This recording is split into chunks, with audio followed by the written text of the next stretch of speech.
les chemins de la vie.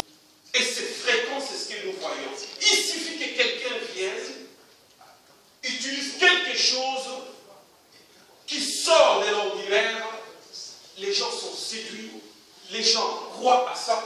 Nous oublions tout ce qui nous a été enseigné. Être avec Dieu, c'est être dans son enseignement. C'est lui qui a la parole de Dieu et plus que vainqueur. Si tu n'as pas la parole de Dieu, tu ne peux aller nulle part. Mais bien aimé, Dieu est Dieu.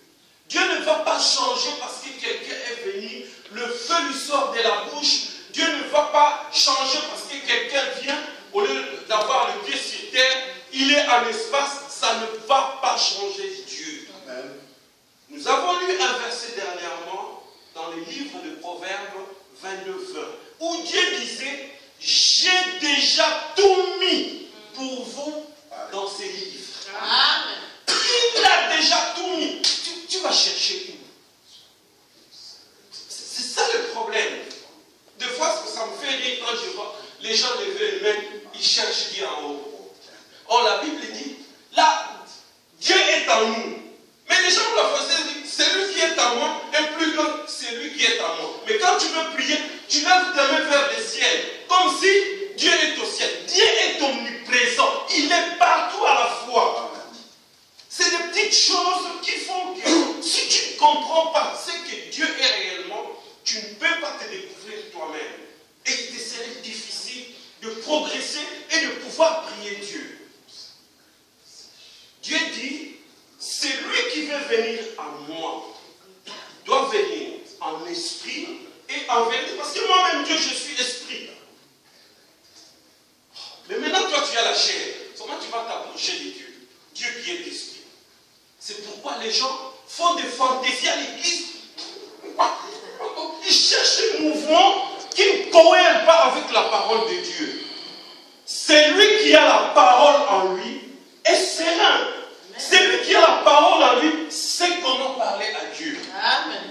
Un homme qui ne sait pas parler à sa femme, ce n'est pas un homme. Un homme doit savoir parler à sa femme. Un homme doit savoir qu'est-ce qui va faire plaisir à ma femme. La même chose comme Dieu. Tu l'épouses et tu ne sais pas parler à l'homme. Il te serait difficile d'accéder aux choses du vin. Dieu n'est pas un homme vers qui nous allons, notre avenir qui nous attend. Ah, il y a X, Y qui viennent vers nous. Non, Dieu est esprit. Le plus grand esprit qui existe, c'est Jésus-Christ. Le plus grand maître qui existe dans les choses mystiques, c'est Jésus-Christ. Et si toi-même, tu ne deviens pas cela, comment veux-tu accéder à Dieu? Comment veux-tu accéder aux choses de Dieu? Difficile. C'est pourquoi nous voyons les gens avant de sortir. Le sang de Jésus sur ma voiture. Le sang de Jésus sur ma voiture. C'est le matériel. C'est que le Seigneur protège. Ce n'est pas la voiture. Ce n'est pas la maison. Ce n'est pas quelque chose. Dieu protège l'âme. Dieu garde ton âme. Dieu protège ton âme. Dieu est là pour veiller sur ton âme. Or, l'âme, c'est là où tout ce que nous apprenons vont. Est-ce que quelqu'un me comprend? Tu ne peux pas t'approcher vers Dieu si tu ne le connais pas. La foi. La foi vient de ce qu'on entend. Au fur et à mesure que tu entends, ta foi augmente. Mais tu entends quoi? La Bible est claire. La Bible est claire et précise. Si tu regardes chaque jour le théâtre qui se passe, cela aussi augmente ta foi. Hein? Est-ce que vous me comprenez? Tu regardes le théâtre, tu écoutes la musique mondaine, tu fais d'autres choses. Cela augmente aussi ta foi. Mais la foi qui sauve, la foi qui nous amène vers Dieu, vient de la parole. Mais de quelle parole? De la parole de Christ. C'est lui qui a la parole de Christ peut transformer les choses. C'est lui qui a la parole. Parce que, d'abord, je dois me connaître moi-même. Si je me connais, je sais ce qui est bien pour moi. Et si je sais ce qui est bien pour moi, j'invoque cet esprit-là pour que cet esprit-là me mette en harmonie avec les choses auxquelles moi je dois accéder. Amen. Amen. Nous allons lire Genèse que nous avons pris tout à l'heure. Adam ne connaissait pas ce qu'il était. Ne fais pas le même erreur comme Adam de ne pas connaître ton identité. Genèse chapitre 2, nous allons lire le verset 1er. Voici ce que dit ma version. Ainsi furent achevés le cieux et la terre et toute leur armée. Donc, ça veut dire Dieu bénit. Le premier jour, Dieu fait le deuxième jour, Dieu fait le troisième jour, ainsi de suite.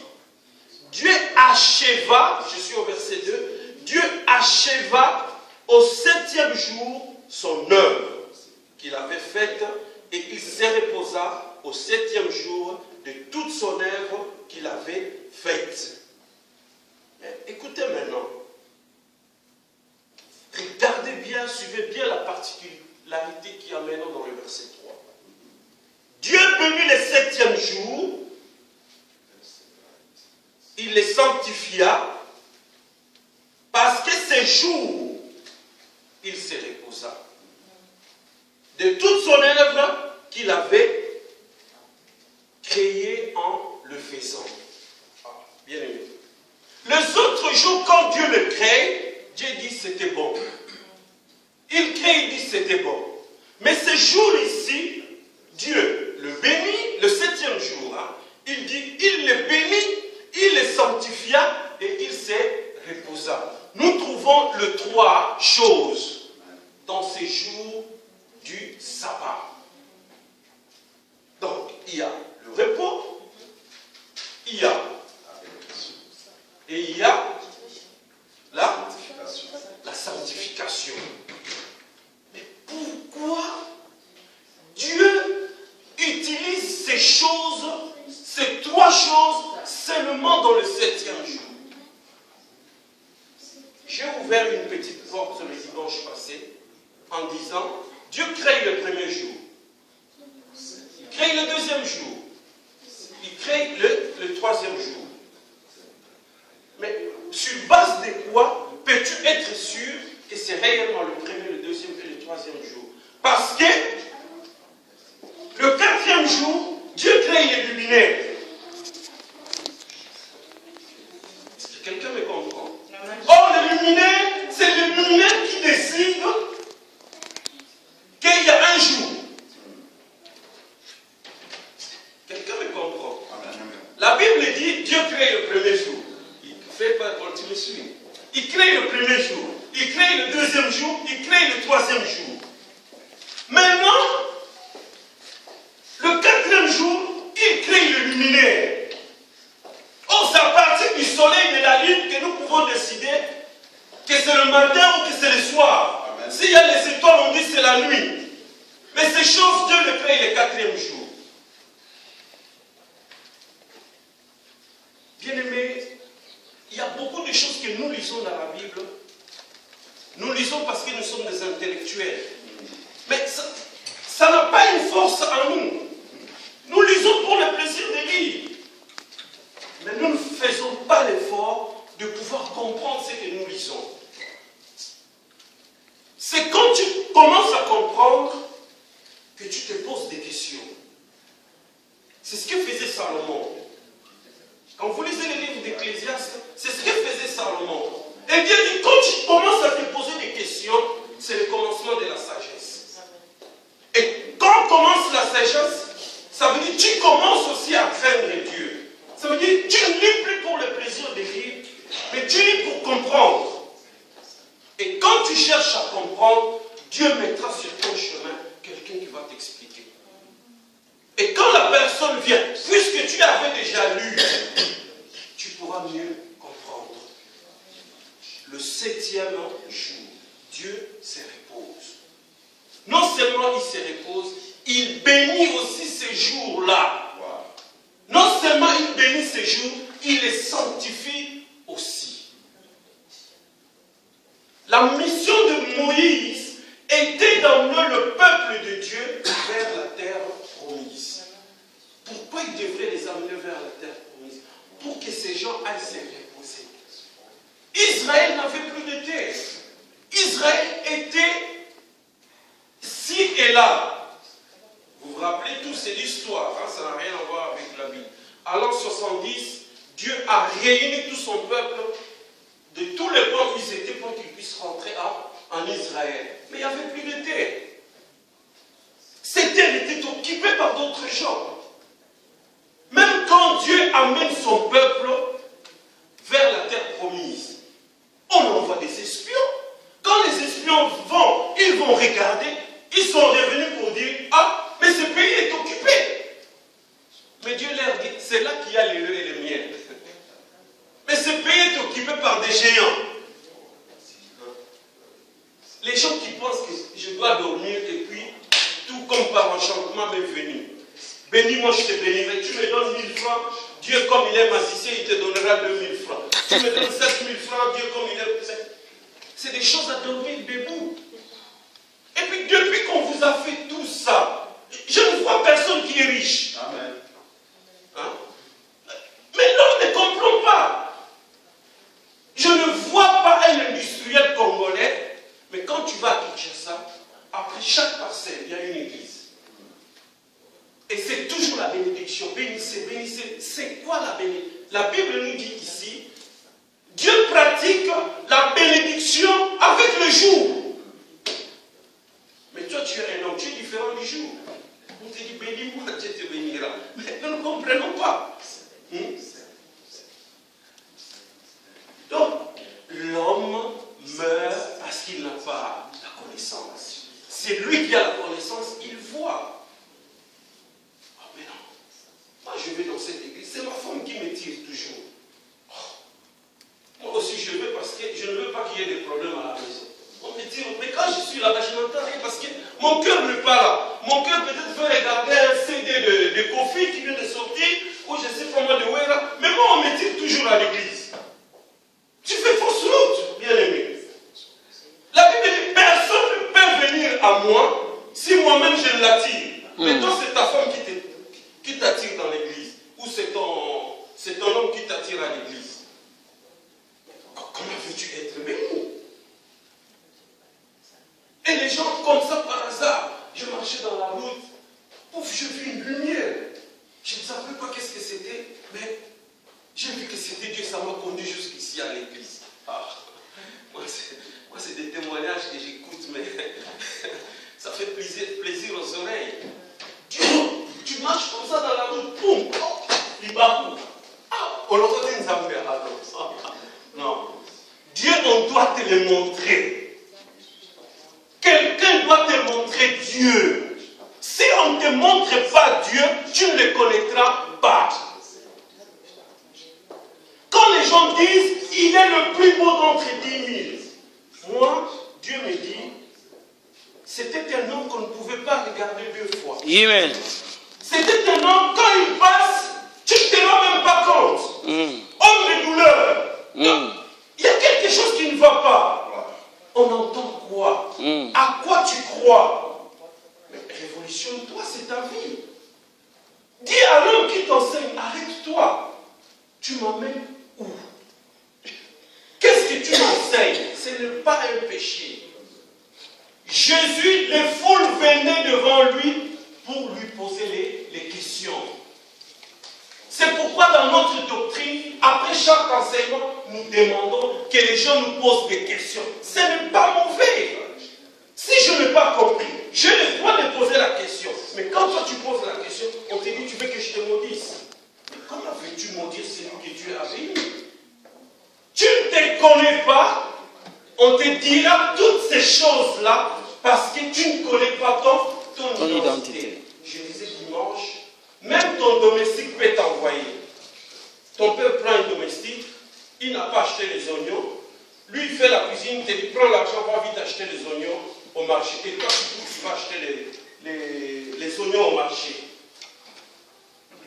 Notre domestique m'a envoyé. Non mais il faut réfléchir. Un serviteur de Dieu t'a envoyé, mais il faut réfléchir. Hein? Nous sommes au service du Seigneur pour son peuple. Nous devons amener la vie à ces peuples-là. Mais nous ne sommes pas là pour traumatiser ces peuples, pour faire de ces peuples comme si,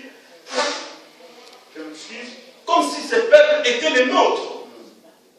C'est ainsi que beaucoup d'hommes de Dieu, vous savez, quand on est souvent dans la gloire de Dieu, on pense que Dieu devient un ami. Est-ce que vous comprenez? Les gens qui sont souvent dans la gloire de Dieu, si tu ne fais pas attention, tu vas penser que Dieu devient ton ami.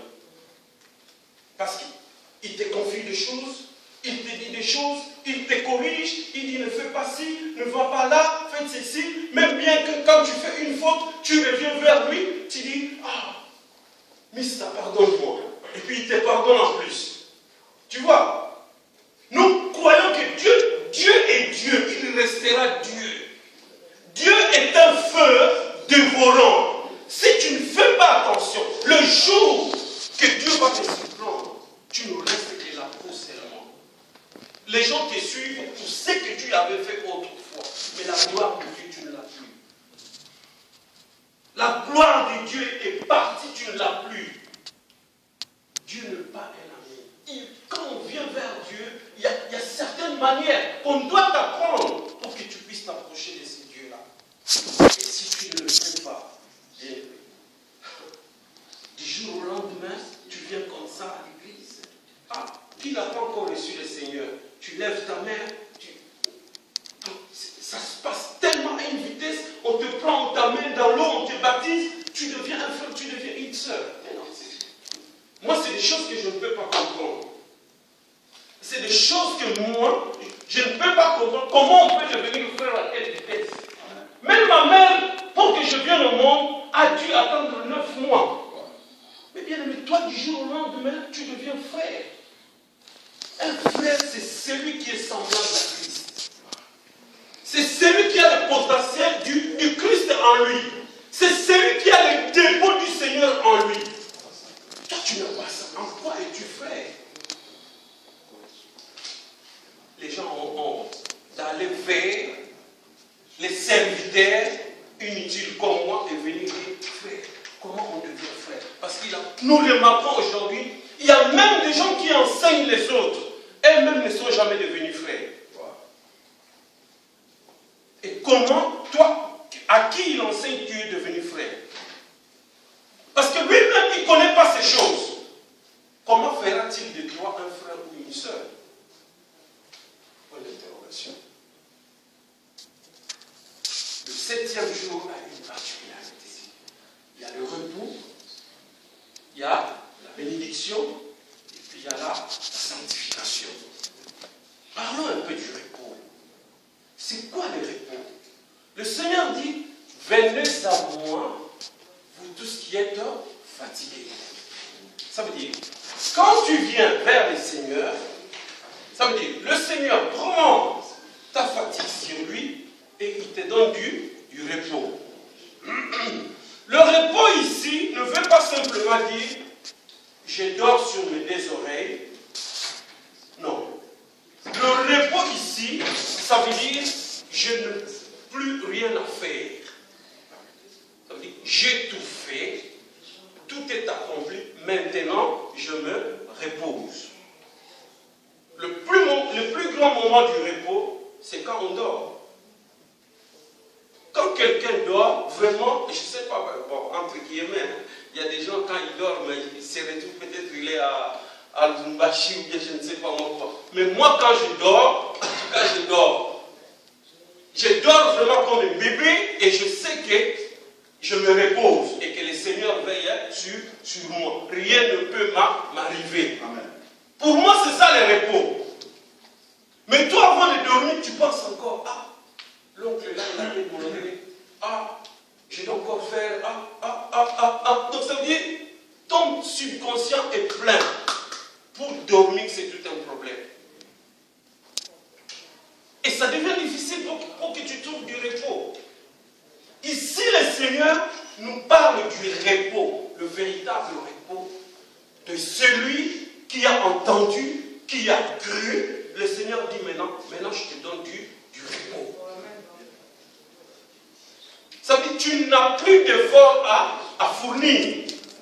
Je n'ai plus besoin de chasser les démons dans ma vie. Je n'ai plus besoin de faire des jeûnes de 40 jours. Je n'ai plus besoin de faire des jeûnes de 21 jours.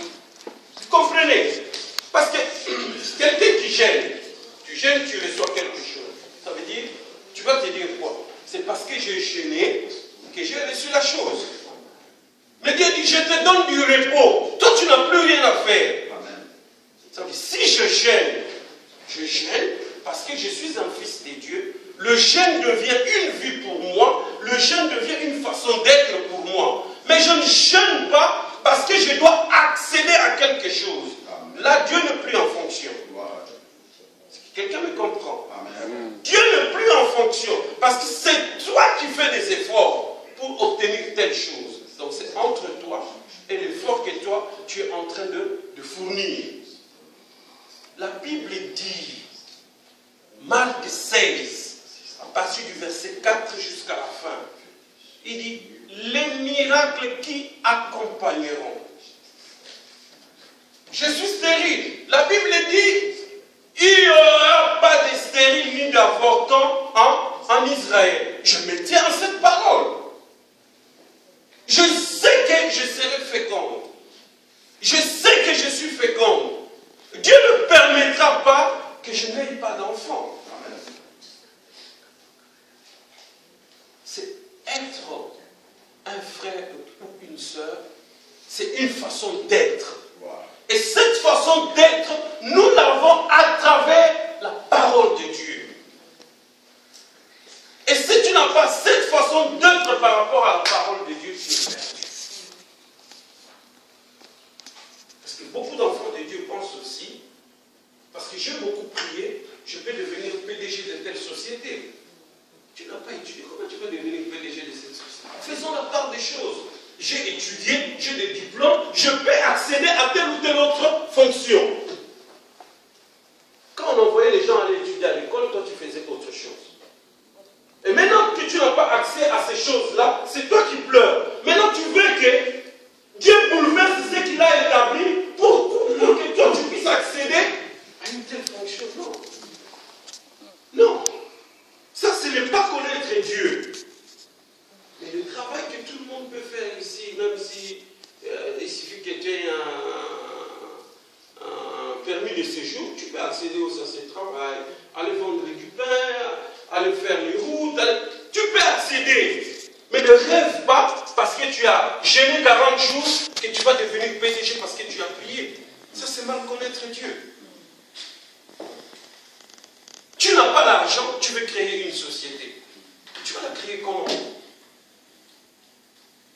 Oh, on m'a dit, tu prends les idées que tu as, tu vas présenter devant Dieu et Dieu va multiplier ces idées. Bon. Dieu a déjà tout mis sur sa parole. Bien-aimés, nous ne devons pas marcher, pas de la manière que Dieu nous dit de marcher. Cette journée est à part. Pourquoi? Parce que Dieu dit à Moïse, va, sors mon peuple de l'esclavage. Moïse va, il sort ce peuple. Mais le chemin ou la route que Moïse devrait faire avec Dieu arrive à la fin. Moïse doit partir. Il faut que quelqu'un constate la mort. Dieu a constaté, parce qu'il n'y a que Dieu seul qui a le pouvoir de tuer quelqu'un. Dieu constate que Moïse est mort. Et la mission n'était pas terminée. Il dit à Josué, fils de Nun, prends courage, prends la relève. Il lui dit, je serai avec toi seulement si tu te comportes comme Moïse le faisait.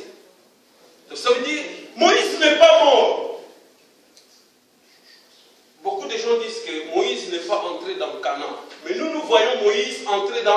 Canaan. Parce que nous voyons Moïse entrer à travers Josué. Donc Moïse était dans Josué. Quand Moïse entre en Canaan, et quand Josué entre en Canaan, Moïse entre aussi en Canaan. Mais Josué ne pouvait pas amener le peuple de Dieu dans le jour, dans le 7e jour. Il était difficile. Mais pourquoi il était difficile à Josué d'amener ce peuple dans le repos?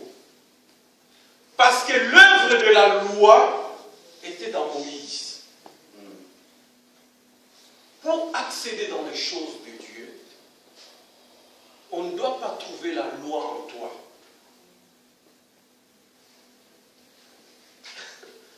Ça paraît bizarre, mais c'est comme ça. L'œuvre de la loi ne doit pas être en toi. En nous, vous voyez, autrefois on disait, ceux qui meurent en Abraham. Ah, ils sont où? Ils sont dans le sein d'Abraham. Or, le sein d'Abraham n'existe plus. Mais il y a encore les gens qui vont toujours dans le sein d'Abraham. Les choses ont changé. Toi, tu restes toujours, tu regardes toujours dans la même direction. Aussi longtemps que tu regardes dans la fausse direction, la bénédiction se passe ici, toi tu regardes toujours là. Le peuple de Dieu sont là-bas, ils sont toujours devant le mur des lamentations. Tous les jours, ils vont là-bas sur ce mur des lamentations. Ils vont chercher quoi? La chose a déjà changé. Celui qui me rencontre ne sera plus le même. Rencontrer Christ ici ne veut pas dire que tu vas aller en route et que tu croises Jésus, non. C'est celui qui a l'interprétation exacte de la parole de Dieu, c'est celui-là qui a Christ. Et si tu n'as pas l'interprétation exacte de la parole de Dieu, tu peux crier du matin au soir.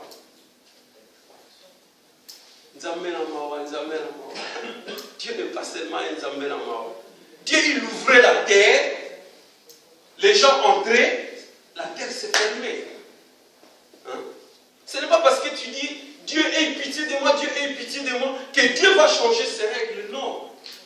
Dieu change ses règles. Dieu nous donne l'excellence parce que nous nous retrouvons dans sa parole. Tu n'es pas dans sa parole, tu n'as pas l'excellence. Tu peux courir, faire tout ce que tu veux. Et il faut maintenant trouver comment entrer dans ces jours de repos. Alors, quand nous parlons du 7e jour, comme le Seigneur est en train de nous dire ici, un jour particulier, c'est pourquoi la Bible dit, dans Hébreux 4, Josué ne vous a pas introduit dans le repos. Josué ne pouvait pas introduire le peuple dans le repos, mais il y a quelqu'un qui a les droits de nous introduire dans ces lieux de repos. Et si Josué ne pouvait pas, Josué, donc vous regardez dans les livres de Josué, Josué 1:1.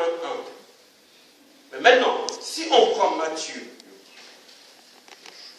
prenons le livre de Matthieu,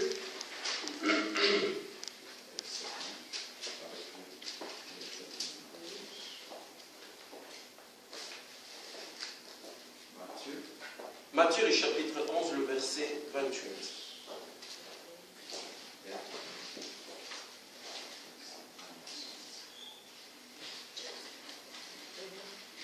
Alors, ma version dit ceci. Venez à moi, vous tous qui êtes fatigués et chargés. Je vous donnerai du repos. Nous sommes chargés par quoi? Nous sommes chargés par le travail des 6 premiers jours. Et maintenant, il nous dit, venez maintenant à moi, je vous donnerai du repos. Donc ça veut dire, repos ici veut dire déchargé du travail de 6 premiers jours. Or, le repos est un homme. Et cet homme-là, c'est Jésus-Christ. C'est pourquoi lui-même ici, il dit, venez à moi, vous tous qui êtes fatigués et chargés. Ça veut dire, quand tu entres en Jésus, tu entres dans le repos, tu entres dans les sabbats. Très important. Celui qui entre dans le repos, se repose. Celui qui entre dans le sabbat, se repose. Or, je viens de vous dire, le repos est un homme. Le sabbat est un homme. Celui qui entre dans le sabbat, sa vie change. Parce que lui, il n'a plus rien à prouver, il n'a plus rien à faire. C'est le Seigneur qui fait tout pour lui. Et imaginez quand le Seigneur fait tout pour toi, imaginez le résultat. Donc le résultat ne peut être que satisfaisant. Parce que c'est le Seigneur qui fait tout. Bien aimé, on va lire un peu le livre des psaumes. Prenons le psaume et puis après nous allons parler un peu de l'arche. Prenons le psaume 69.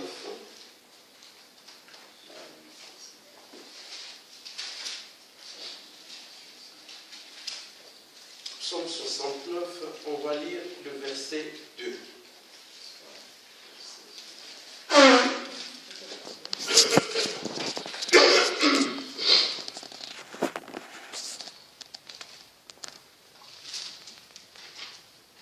Psaume 69, verset 2.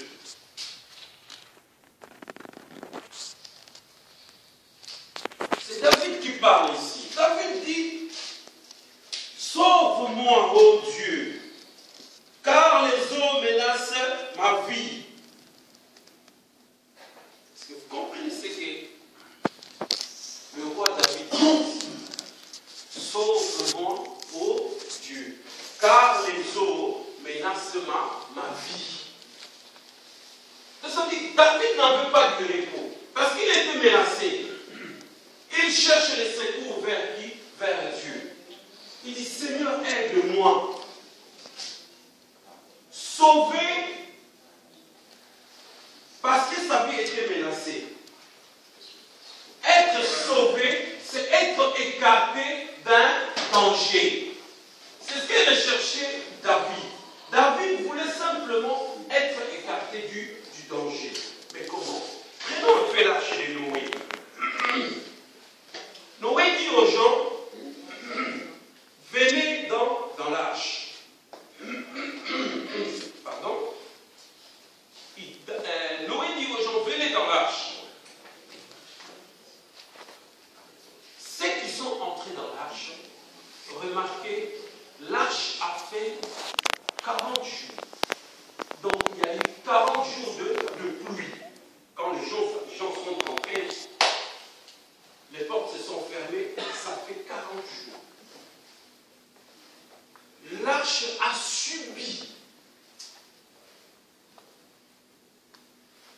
le mouvement de l'eau, la pluie tombée. Les gens qui étaient dedans étaient secoués. Ils bougeaient, mais tout tombait sur quoi? La pluie, elle tombait sur l'arche.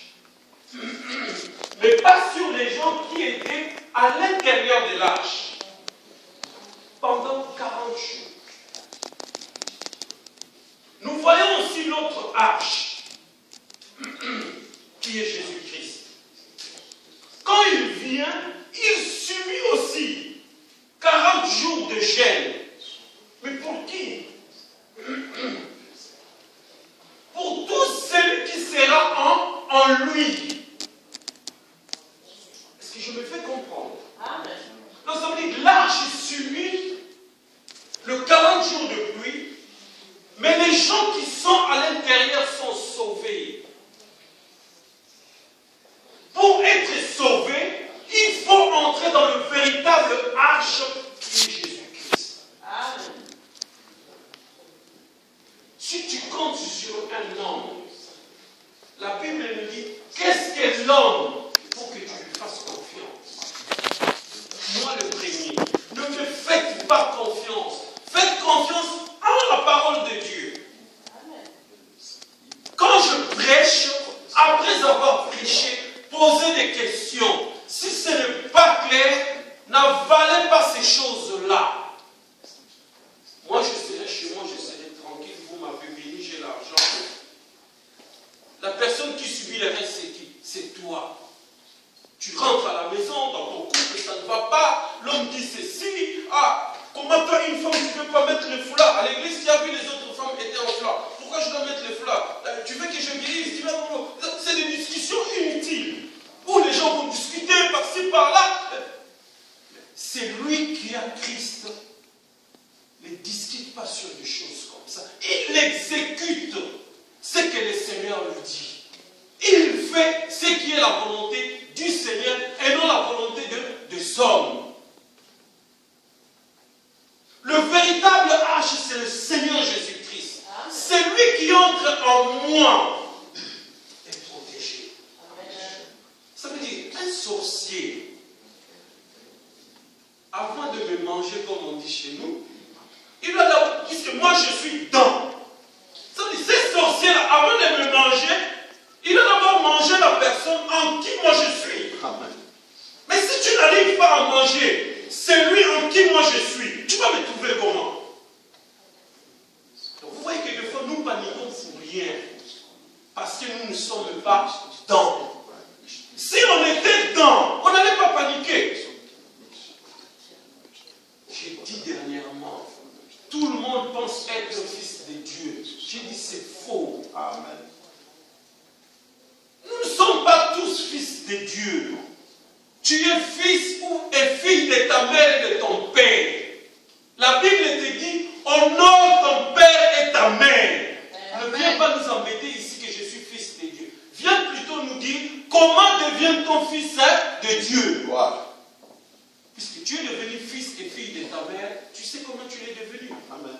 Par l'union de ton père et de ta mère, tu es sorti. Et la Bible te recommande de les honorer. Parce que c'est par eux que tu es venu dans le monde. Il y a aussi un autre procédé pour devenir aussi fils de Dieu. Ne viens pas du jour au matin comme ça. Je suis fils de Dieu. Comment tu es devenu comme ça? Hein? Ah, je parle en langue.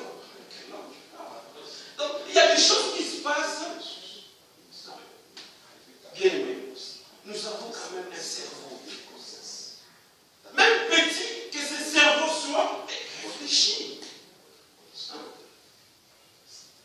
On voit bien Ève avoir Caïn. Ève dit, j'ai eu, ou j'ai fait, dans d'autres versions, la Bible dit, je fais un enfant. C'est Ève qui dit, elle ne dit pas que Dieu a fait. C'est Ève qui dit, moi, Ève, je fais un enfant. Ève est-elle différente de ta mère? Elle n'est pas différente de ta mère. Ta mère dira aussi, moi je fais Thierry. Oui, amen. Amen. Et c'est comme ça. Et si tu n'es pas dans, puisque cette femme-là t'a fait, écoutez-vous, parce que tu n'es pas dans, pour qu'elle n'ait pas un certain pouvoir sur toi, tu dois être dans. Est-ce que quelqu'un me comprend? Amen. La protection que nous avons, c'est d'entrer dans le véritable arche. Quand tu es dans le véritable arche, ta vie change. Ta vie ne peut que changer. Et si ta vie ne change pas, les gens viendront te dire, ah, est-ce que tu payes ta dîme, frère? Est-ce que toi, tu payes ta dîme? Qu'est-ce que la dîme a à voir avec ma vie?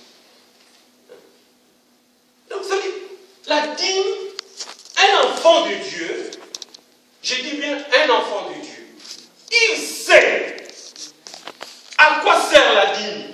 Il sait qu'est-ce qu'elle procure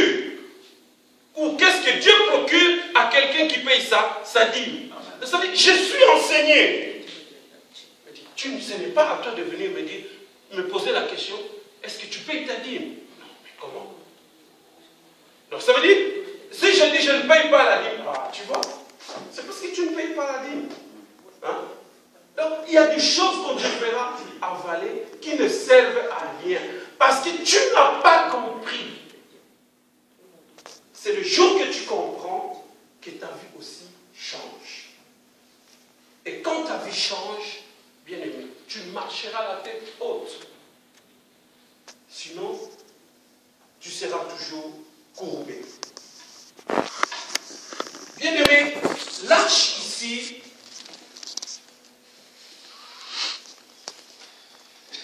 quand on va dans Genèse 7, hein, nous lisons dans cette histoire,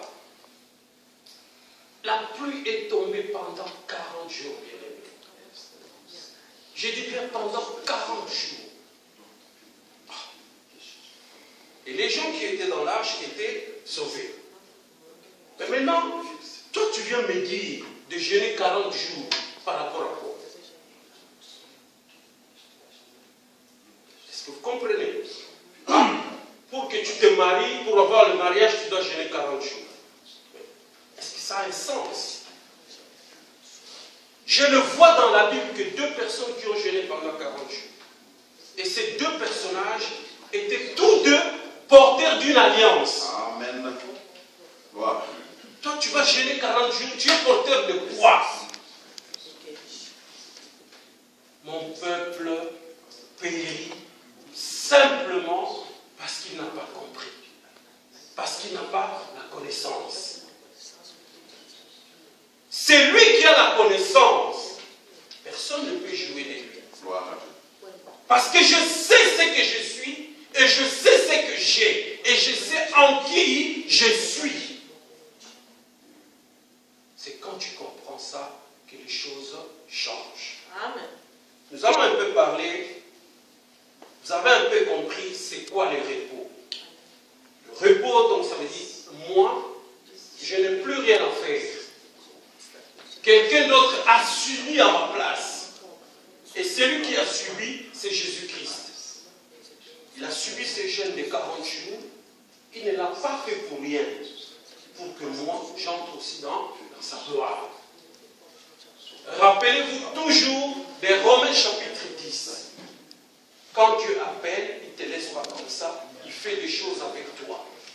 Et ça progresse ce que Dieu fait. Ce qu'il a appelé, il les a justifiés. Ce qu'il a justifié, il les a glorifiés. Donc ça veut dire, Dieu ne te laisse pas comme ça. Souvenez-vous de l'aveugle qui était toujours devant le temple. Hein? Il demandait toujours l'aumône. Toujours il demandait l'argent.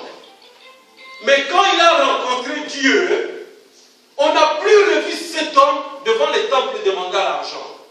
Il était maintenant à l'intérieur du temple. Il n'a plus demandé l'argent. Mais toi, tu es toujours devant la porte. Donne-moi, coupe-moi, achète-moi. Donne-moi, coupe-moi, achète-moi. Toute ta vie. Bien-aimé, à toi de voir réellement qu'est-ce que tu veux. Dieu, notre Dieu est Dieu. Il ne va pas changer à cause de quoi que ce soit, il restera toujours Dieu. Allons un peu dans Deutéronome 25. On prend le verset 3. Il ne lui fera, vous avez trouvé? Deutéronome 25, le verset 3. Il ne lui fera pas donner plus de 40 coups, de peur que, si l'on continuait à les frapper, allant beaucoup au-delà, ton frère ne soit avili à tes yeux. Est-ce que vous comprenez? Amen. Tu es un frère. Pourquoi on doit continuer à te taper, à te taper, à te taper? Pendant que quelqu'un d'autre a été fouetté 40 fois. Je vois aussi un homme qui vient. Cet homme, il dit, j'ai été aussi. gens ont dit que Paul était Dieu. Paul est égal à Jésus. Mais il dit, moi j'ai été fouetté 40 fois moins 1. Amen. Est-ce que vous voyez ce que Paul dit? C'est pour dire que